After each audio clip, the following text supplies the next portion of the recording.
It finally stopped raining, and the weather forecast shows mostly dry conditions for the foreseeable future, which is a relief as we've had a lot of rain. In the last 4 weeks, there has been more than 200 millimeters of rain.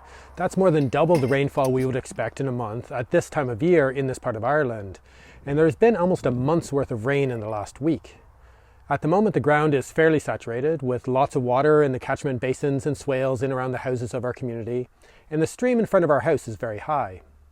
The growing spaces we use are thankfully higher up on the land, so there is no risk of flooding or water flowing in from the wider catchment area, and we have sandy loam soil which really helps in wet conditions. There is usually good drainage in the topsoil and subsoil, so I very rarely see any standing puddles of water, only in places where foot or vehicle traffic has poached the ground and created a layer of compressed soil that won't drain properly.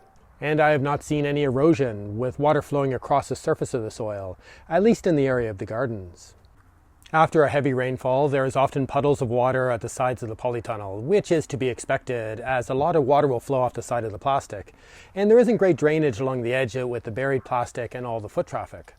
We do plan to put in some type of drain along the edge of these polytunnels, at least to divert the water away from the beds to the soakaway or into a system to catch and store that rainfall for use in the polytunnels.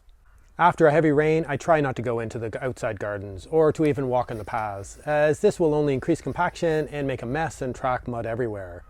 I try to wait at least until some of the excess water in the soil has drained away before heading into the gardens, and it's nice to have the polytunnels to work in when it is too wet outside.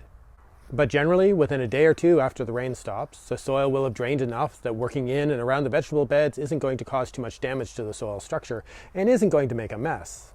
This is really useful in a growing space where we want to grow all year round, which would be more difficult if we had more clays in our soil, or we're growing in a space that is prone to flooding. With drier weather forecasted, the water in the landscape will have a chance to drain away, and the excess water in the topsoil will flow down into the subsoil.